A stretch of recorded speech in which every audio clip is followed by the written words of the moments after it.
Hi weavers, welcome to our channel just imagine novels. ఈరోజు మన కథ వద్దన్నా వదిలేస్తానా ఎపిసోడ్ 141.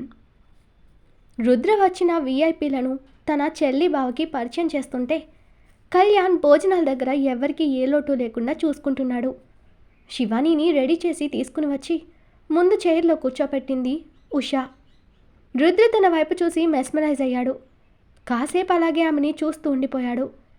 పికాక్ ఫెదర్ కలర్ కంచిపట్టు చీర కట్టిన శివాని కొప్పు చుట్టి దాని చుట్టూ మల్లెపూలు చుట్టి మెడలో రుద్ర తెచ్చిన టెంపుల్ హారంతో బ్లాక్ బీడ్స్ అలంకరించుకుని చెవులకు పెద్ద బుట్ట కమ్మలు పెట్టి సింపుల్ మేకప్తో న్యాచురల్గా చాలా అందంగా ఉందామే. కడుపుతో ఉండడం వల్ల తన గ్లామర్ మరింత పెరిగి మెరిసిపోతూ మరోసారి రుద్ర హార్ట్ని స్కిడ్ అయ్యేలా చేసింది శివాని. ఆమెను చూస్తూ చుట్టూ మర్చిపోయిన రుద్రని చెవిలో, రే బావా, మరీ ఇలా పబ్లిక్లో భార్యకు ఓపెన్గా సైట్ కొట్టి అందరూ నిన్నే చూసేలా చేయకు అని ప్రదీప్ సెటైర్ వేయగానే తేరుకున్న రుద్ర ప్రతాప్కి ఓ యాంగ్రీ లుక్ ఇచ్చి స్టేజ్ దిగేశాడు. రుద్ర శివాని దగ్గరకు రావడానికి రుద్ర శివానీని అలా మైపరిచి చూడ్డాన్ని పక్కనున్న కావ్య గమనించి, శివ అటు చూడు, రుద్రగారు నిన్నే ఎలా చూస్తున్నారో అంటూ తన భుజంతో శివాని భుజాన్ని పొడిచి మరీ ఆట పట్టించింది. అప్పటికే రుద్ర శివాని వైపుకు వస్తుంటే శివాని మనసులో, రామా, ఈ రుద్ర అందరిలో నా పరువు తీయడు కదా అని కంగారుగా అనుకుంది. రుద్ర నేరుగా వచ్చి శివాని పక్కన కూర్చున్నాడు. అతను తననే చూస్తుంటే లోపల గర్వంతో కూడిన ఆనందాన్నిస్తుంది. అది పైకి కనపడకుండా ఫేస్ నార్మల్గా పెట్టిన శివాని ఏంటన్నట్టు కళ్ళెగరేసింది. రుద్ర ఆమెకి దగ్గరగా జరిగి శివాని చెవిలో చిన్నగా హస్కీ వాయిస్తో, నిజం చెప్పవే, ఇలా రెడీ అయింది నువ్వు నన్ను అందరిలో టెంప్ట్ చేద్దాం అనుకున్నావు కదా అని తనకి మాత్రమే వినపడేలా అడిగాడు రుద్ర. శివాని అదోలా ఫేస్ పెట్టి, నాకేమలా లేదు, నేను నా ఆడపడుచు పెళ్ళి, పైగా దేవు భార్యగా అందరిలో నీ గౌరవాన్ని పెంచాలని ఇలా రెడీ అయ్యాను. అయినా నువ్వు కూడా టిప్ టాప్గా రెడీ అయ్యి అందరి టెన్షన్ నువ్వు నీ మీదకు తిప్పుకుని విడ్డూరంగా నన్ను అంటున్నావా అంటూ కళ్ళు రౌండ్గా తిప్పుతూ అడిగింది శివాని. నేనా, ఏం రెడీ అయ్యానే అంటూ తనని తాను చూసుకున్న రుద్రని చూసి మూతి తిప్పిన శివానీని చూసి, ఏయ్ ఇదిగో నా సహనాన్ని టెస్ట్ చేయకు చెప్తున్నా. నన్ను రెచ్చగొట్టేలా తయారై నాకు మూడ్ తెప్పిస్తుంది చాలక మళ్ళీ ఈ క్యూట్ ఎక్స్ప్రెషన్స్ ఏంటే, నక్కరాలు పడుకు, తర్వాత నాతో మామూలుగా ఉండదు, నా సంగతి నీకు బాగా తెలుసని ముద్దుగా బెదిరించాడు రుద్ర. పోవోయ్, నువ్వు బెదిరిస్తే నేను భయపడాలా అంటూ మూతి విరిచి కళ్ళతోనే నవ్వుతున్న శివాని బయట చాటు నడుమును ఎవరూ చూడకుండా నలిపిన రుద్ర, ఈ పిల్లవని నీ సంగతి తేలుస్తానంటూ ఆ చేతిని అలాగే తన పొట్ట మీదుగా ముందుకు జరిపి ఆమె పొట్టని చేత్తో నిమురుతూ తన బేబీస్ స్పర్శని ఫీల్ అవుతున్న రుద్రకి బన్నీ కాస్త దూరంలో కనపడడంతో ఓ కన్నింగ్ స్మైల్ వదిలి, మొగుడి మీద కాస్త కాన్సన్ట్రేషన్ తగ్గించి నీ కొడుకుని జాగ్రత్తగా కాపాడుకో అంటూ వాడి వైపు చూపించి లేచెళ్ళిపోయాడు రుద్ర. రుద్ర గిల్లగాని నొప్పి కరవకుండా నొప్పిని బిగపెట్టి అతను అలా హస్కీగా వార్నింగ్ ఇవ్వడంతో సిగ్గుతో మూతి ముడుచుకుని చూస్తున్న శివానికి రుద్ర స్మైల్ బన్నీని జాగ్రత్త అని చెప్పడం చూసేదో తేడాగా ఉంది అనిపించి అటు చూసింది. బన్నీకి ఒకవైపు సన్నీ, మరోవైపు మీరా కూతురు ఉంటే వాడు వాళ్ళని తన చుట్టూ తిప్పుకుంటున్నాడు. గాడ్, ఈ బన్నీ ఏంటి ఆ కొంటె కృష్ణుడు వేషాలేస్తున్నాడు అనుకుని, తప్పు, నా కన్నయ్య బంగారం, అలాంటి పనులు చేయడు అని మనసుకు సర్ది చెప్పుకుని లేచి కొడుకు దగ్గరకు వెళ్ళింది శివాని. రుద్ర శివాని దగ్గరికి రాగానే వాళ్ళకి దూరంగా వెళ్ళి ఉషతో ముచ్చట్లు పెట్టింది కావ్య. తనని ఎవరో చూస్తున్నట్టు అనిపించి ఉషతో మాట్లాడుతూనే అటు ఇటు చూసింది. కానీ కావ్యకెవరూ అలా కనపడలేదు. ఏంటిది ఇలా ఎందుకు అనిపిస్తుంది, నాకెవరో స్టేట్ చేస్తున్నట్టు ఫీలింగ్ కలుగుతుంది అనుకుంది కావ్య మనసులో. కావ్య అలా వెతకడం చూసిన ఉష, ఏంటి కావ్య అలా చూస్తున్నావు, ఎవరినైనా వెతుకుతున్నావా అని అడిగింది. అదేం లేదులే ఉష అంటూ తిరిగి మళ్ళీ ముచ్చట్లు పెట్టింది. కానీ కావ్యని దూరం నుండి చాటుగా చూస్తున్న విశాల్ ఆమె తనని వెతకడం చూసి నవ్వుకున్నాడు. మనసులో, నేను నిన్ను చూస్తున్న సంగతి నీకు తెలిసిందంటే నా చూపులు నిన్ను డిస్టర్బ్ చేశాయన్నమాట అని నవ్వుకుని మళ్ళీ తనని చూస్తూ నిలబడ్డాడు. అతను ఉన్న సైడ్ అంతా చీకటిగా ఉండడంతో ఎవ్వరికీ కనపడలేదు. కానీ అతనికి అందరూ కనపడుతూ ఉంటారు. అప్పుడే వెనక ఎవరివో మాటలు వినపడి అలర్ట్ అయ్యాడు విశాల్. కౌశల్ మనుషులు, రే, ఆ కావ్యాన్ని ఇందాకే ఎత్తుకుపోదామంటే వద్దనాపావు, ఇప్పుడు చూడు అందరూ వచ్చేశారు, ఇక తన మనకు ఒంటరిగా దొరకడం కష్టం, ఇప్పుడు ఒక మన పని అయినట్టే అని అసహనంగా ఒకడు అంటూ ఉంటే, రే తొందరపడకు, ఆ పిల్ల ఎక్కడికి పోదు, నైట్ ఏదో టైంలో ఒంటరిగా దొరక్కపోదు, అప్పుడు ఈజీగా ఎత్తుకుపోదాం, కాస్త సహనంగా ఉండండి అంటూ మరొకడు సలహా ఇచ్చాడు.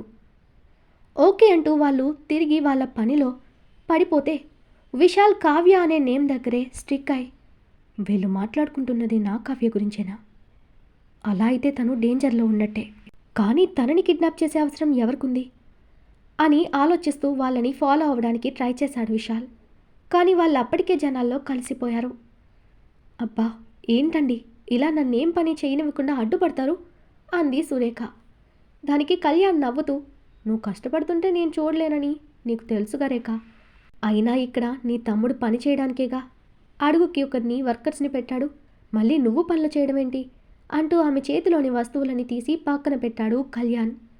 అది కాదండి, ఇవి మనం అక్కడ ప్రదీప్కి పెట్టడానికి మన చేత్తో స్నేహకి ఇవ్వడానికి పెట్టిన బట్టలు.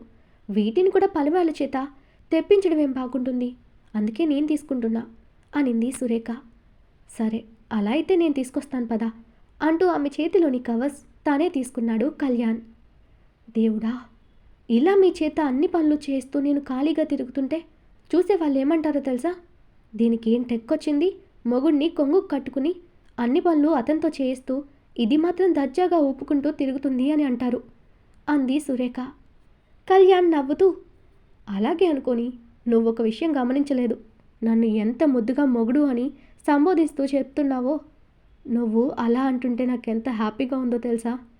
ఈ మాట అనిపించుకోవడానికైనా నేను నీ వెనకే ఉంటాను అని నవ్వుతున్న కళ్యాణ్ని చూసి తల కొట్టుకుంది సురేఖ. ఏంటండి మీరు, నేనేదొద్దంటే అదే చేస్తా అంటారు అంటూ ముఖం ముడుచుకుంది సురేఖ. ఫేస్ అలా పెట్టకు రేఖ, నువ్వంత ముద్దుగా ఉంటే నాకెంత కష్టంగా ఉంటుందో తెలుసా అని చిన్నగా ముద్దుగా కసిరాడు కళ్యాణ్. సురేఖకి అతని ఇంటెన్షన్ అర్థమై బిడియంగా తలదించేసింది. అక్క అని రుద్ర పిలవగానే ఆమె అటు వెళ్ళిపోయింది. కళ్యాణ్ అని నిట్టూర్చి, నా భార్యామణికి అన్నీ అర్థమవుతాయి కానీ నా బాధ మాత్రం అర్థం కాదు అనుకుని వేరే పనిలో పడ్డాడు కళ్యాణ్. ఏంటి రుద్ర అంటూ వచ్చిన సురేఖను తీసుకుని ఆ రూమ్లోకి వెళ్ళిన రుద్ర ఆమె చేతికి మంగళసూత్రం ఇస్తూ, వీటిని పూజలో పెట్టే బాధ్యత నీదే అక్క, జాగ్రత్తగా నీ దగ్గర పెట్టుకో అంటూ బాక్స్ సురేఖ చేతిలో పెట్టాడు రుద్ర. అలాగే తమ్ముడు అంటూ బాక్స్ తన దగ్గర జాగ్రత్త చేసుకున్న సురేఖతో రుద్ర నవ్వుతూ, ఏమంటున్నాడు కళ్యాణ్ బావా అక్క అని అడగగానే అప్పటిదాకా నార్మల్గా ఉన్న సురేఖ సిగ్గు దాచుకుంటూ, ఏం లేదులే తమ్ముడు, ఆయనకి నన్ను ఆట పట్టించడం అదో సరదా అంది నవ్వుతూ.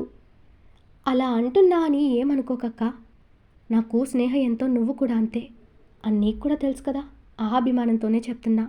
నువ్వు జరిగిన వాటికి విలువిచ్చి బావకు అన్యాయం చేయడం ఏం బాగోలేదు. ఆయన నీకోసం నీ ప్రేమ కోసం ఎన్నేళ్ళు ఒంటరిగా మిగిలిపోయాడు. ఇప్పుడు నువ్వు తన లైఫ్లో ఉన్నా కూడా నువ్వు ఇలా పరాయి మనిషిలా దూరంగా ఉండడం ఆయన్ని ఎంత బాధ పెడుతుందో ఒక్కసారి ఆలోచించు. నువ్వు బావతో సంతోషంగా ఉండడాన్ని చూసి ఎవరో ఏదో అనుకుంటారని ఆలోచిస్తున్నావేమో. నువ్వు లైఫ్లో ఎన్నో బాధలు పడ్డావు, అప్పుడు నీకు అక్కరకు రాని మనుషుల కోసం ఇప్పుడు నీ ఎదురుగా ఉన్న నీ సంతోషాలను ఎందుకు వదులుకుంటావక్క? నువ్వు కూడా అందరి ఆడపిల్లలా ఎన్నో కళ్ళు ఉంటావు. అప్పుడు ఆ వాసు వల్ల నీ కళ్ళలు కళ్ళలుగా మార్చాడు. కానీ ఇప్పుడు నీకోసమే బ్రతికే మనిషి నీ లైఫ్లోకి వచ్చాడు. ఆయనతో నువ్వు లైఫ్లో మిస్ అయిపోయిన సంతోషాలను ఆనందంగా ఉండాలి అక్క అంటూ, అక్కగా నీకింతకంటే చెప్పడం బాగోదు, బాగా ఆలోచించి ఇప్పటికైనా బావ కోసం నీకోసం బ్రతకడం అలవాటు చేసుకో అక్క అని చెప్పి వెళ్ళిపోయాడు రుద్ర. సురేఖ అక్కడే కూర్చుని ఆలోచిస్తూ ఉండిపోయింది. ఆమెకి కూడా తెలుసు కళ్యాణ్ తన కోసం ఎంత పరితపించాడని. అతనికి దగ్గర అవ్వాలని తనకు ఉంది, కానీ ఏదో భయం తనని ఆపేస్తూ ఉంది. సంగీత్ స్టార్ట్ అయింది. మొదట పెళ్లి కూతురు పెళ్లి కొడుకుతో డాన్స్ వేయించారు. ఇక్కడ బన్నీబాబు విన్యాసాలు చూస్తున్న శివాని పళ్ళు నూరుతూ రుద్రని కోపంగా చూసింది. అతను ఎక్కడా కనపడలేదు. అప్పుడే స్టేజ్ మీద బన్నీ, వాడికి ఇరువైపులా ఇద్దరి పిల్ల బామలు. వాడు సాంగ్ కోసం చూస్తూ స్టైల్గా కళ్ళకి గాగుల్స్ పెట్టిన బన్నీ కోసం స్పెషల్ సాంగ్ ప్లే చేశాడు అక్కడున్న అతను. బన్నీ గాడికి 22 అంటూ అలా వైకుంఠపురంలో మూవీలో సాంగ్కి బన్నీ ఇద్దరితో కలిసి చిన్ని చిన్ని స్టెప్స్ వేస్తూ అందరి దృష్టి వాడిపైన పడేలా చేసుకున్నాడు బన్నీ. శివాని ఫస్ట్ కోప్పడ్డా వాడి క్యూట్ ఎక్స్ప్రెషన్స్కి సన్నీ అండ్ మీరా కూతురి డాన్స్కి ఫిదా అయిపోయింది. అప్పుడే శివాని భుజంపై చేయి వేసిన రుద్ర, ఏంటే నీ సుపుత్రుడి డాన్స్ని చూసి బాగా ఎంజాయ్ చేస్తున్నావా అని నవ్వుతూ అడిగాడు. ఎంత బాగా చేస్తున్నారో చూడు రుద్ర అంటూ అటే చూస్తూ ఉన్న శివానీనోసారి చూసి, వాడు దేశముద్రే అని నీకు చెప్పినా ఒప్పుకోవుగా అంటూ నవ్వాడు రుద్ర. శివాని మూతి తిప్పి, ఏం కాదు, వాడు నా బంగారు కొండ అనింది. లోకంలో ఉన్న అందరి అమ్మలకి తమ కొడుకులు ఏం చేసినా ప్రేమతో ఇలాగే సమర్థిస్తూ వెనకేసుకొస్తారు. అదే మొగుడిననుకో, వాడి కర్మకాలి ఏదో చిన్న పొరపాటు చేసినా ఇక లైఫ్ లాంగ్ దెప్పుతారు అన్నాడు రుద్ర. శివాని రుద్రని పైనుండి కింద దాకా చూసి ఓ లుక్ విసిరింది. అంతే, దెబ్బకి రుద్ర తడబడి, అంటే నేను జనరల్గా చెప్పానే అని తల వెనక రబ్ చేసుకున్నాడు. ఎందుకంటే ఒకప్పుడు బాబుగారు పడిన విన్యాసాలన్నీ ఇన్ని కావుగా, అందుకే తడబడ్డాడు. ఎక్కడ శివాని దెప్పుతుందో అనే భయంతో. బన్నీ తల్లి దగ్గరికి పరుగున వచ్చి, మమ్మ నా డాన్స్ ఎలా ఉంది అని గారాలు పోయాడు. శివాని వాణ్ణి ముద్దు చేస్తూ, సూపర్ చేశావు నాన్న అంటూ మెటికలు విరిచింది. తండ్రి కూడా తనని మెచ్చుకుంటాడని రుద్ర వైపు చూశాడు బన్నీ. రుద్ర నవ్వుతూ కొడుకునెత్తుకుని, ఏంట్రా అప్పుడే ఇద్దరు గర్ల్ ఫ్రెండ్స్ని మెయింటైన్ చేస్తున్నావా అని అడిగాడు రుద్ర. నా క్లాస్లో కూడా చాలామందే ఫ్రెండ్స్ ఉన్నారు కదా అన్నాడు బన్నీ అమాయకంగా. రుద్ర సరదాగా కొడుకుని అంటున్నాడు కానీ అతనికి తెలియదా శివాని పెంపకం గురించి. బన్నీని ముద్దు పెట్టుకుని వెళ్ళాడుకో అని పంపేశాడు రుద్ర. ఉషా కావ్య ఓ సాంగ్కి డ్యాన్స్ చేయగా దూరం నుండి చూస్తున్న విశాల్ నవ్వుకుంటూ వాళ్ళ డ్యాన్స్ని వీడియో తీశాడు. అందరూ జంటలు జంటలుగా కపుల్ డ్యాన్స్ చేశారు చాలామంది. కాసేపటికి మిగిలిన పెళ్లిలోని కార్యక్రమాలు కూడా స్టార్ట్ అయ్యాయి. అప్పుడే కావ్యకి ఫోన్ రావడంతో అక్కడ సౌండ్ ఎక్కువ ఉందని బయటకొచ్చి కాల్ అటెంప్ట్ చేసింది. తన కోసమే కాచుకుని ఉన్న కౌశల్ మనుషులు ఆమె అలా ఒంటరిగా దొరకగానే తనని కిడ్నాప్ చేశారు. జనార్దన్ గారు టెన్షన్గా రుద్రకి ఫోన్ చేసి, కావ్యని ఎవరో తీసుకుపోతున్నారు రుద్ర అని చెప్పారు. రుద్ర పెదవుల మీద ఓ ఈవిల్ స్మైల్. కంగారు పడకండి అంకుల్, కావ్యకేమీ కాదు, నా మీద నమ్మకం ఉంచండి అంటూ కూల్గా చెప్పాడు. రుద్ర మాటలకి ఆయన అనుమానంగా, అంటే ఇదంతా జరుగుతుందని నీకు ముందే తెలుసా రుద్ర అని అడిగారు. లేదంకుల్, వాడు నా వాళ్ళలో ఒకరిని టార్గెట్ చేశాడని తెలుసు, బట్ ఎవరా పర్సన్ అని ఊహించలేదు. కానీ పక్కా ఒకరిని తీసుకుపోతాడని గెస్ చేశాను. వాడు మా అందరినీ వదిలి కావ్యని తీసుకుపోవడం నాకు అర్థం కాని విషయం అన్నాడు రుద్ర. అదేంటి రుద్ర, వాడు ఇలా చేస్తాడని తెలిసినప్పుడు ఎందుకు వాడికి ఛాన్స్ ఇచ్చావు?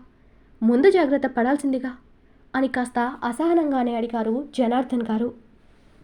రుద్ర ఆయన్ని రిక్వెస్టింగ్గా, అంకుల్ ట్రస్ట్ మీ, కావ్యకి ఏమీ కాకుండా క్షేమంగా తిరిగొస్తుంది నాది పూచి అని భరోసా ఇచ్చి, మీరు లోపలే ఉండండి, కావ్య గురించి ఎవరికీ చెప్పకండి, నేను ఇప్పుడే బయలుదేరుతున్నాను అన్నాడు రుద్ర.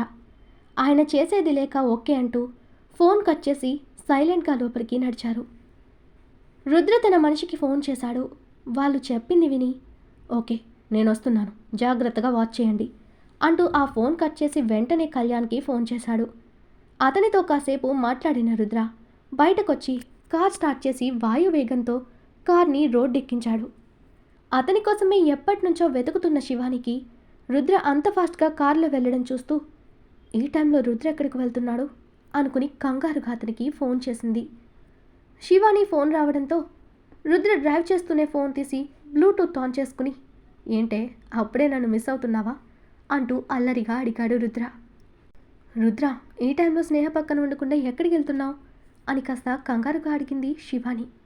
అబ్బా టెన్షన్ పడకే, చిన్న పని పడింది, అది చూసుకుని వచ్చేస్తాను, జస్ట్ హాఫ్ ఎన్ అవర్, అక్కడ నువ్వు మేనేజ్ చేయి. ఒకవేళ నాన్న నా కోసం అడిగితే ఏదో మర్చిపోయాడంట, తేవడానికి బయటికి వెళ్ళాడని మాత్రం చెప్పు, సరేనా అన్నాడు రుద్ర. శివాని అనుమానంగా, ఏం జరిగిందిరా అని అడిగింది. నువ్వు టూ షార్ప్ బంగారం అని నవ్వి, వాడు కావ్యని కిడ్నాప్ చేశాడే, నువ్వు బన్నీ జాగ్రత్త, వాడు ఇప్పుడు నీకే ఫోన్ చేసి కావ్య కోసం నిన్ను బ్లాక్మెయిల్ చేయొచ్చు, ఏం చేయాలో నీకు తెలుసుగా అని అడిగాడు రుద్ర.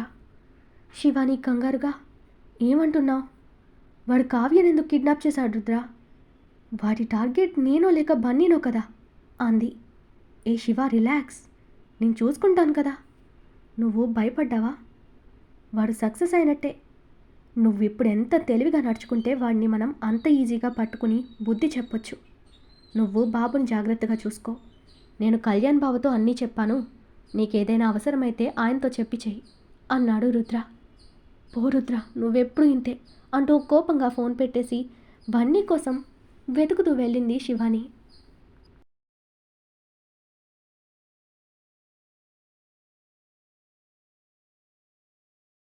ఈరోజు మన కథ ఇక్కడితో కంప్లీట్ అయింది. ఈ స్టోరీ మీకు నచ్చినట్టయితే ప్లీజ్ స్టోరీని లైక్ చేసి కామెంట్ రూపంలో మీ అభిప్రాయాన్ని తెలియచేయండి. అలాగే ఛానల్ని సబ్స్క్రైబ్ చేసుకుని షేర్ చేసి మాకు సపోర్ట్ చేయండి. నెక్స్ట్ అప్డేట్తో మళ్ళీ కలుద్దాం.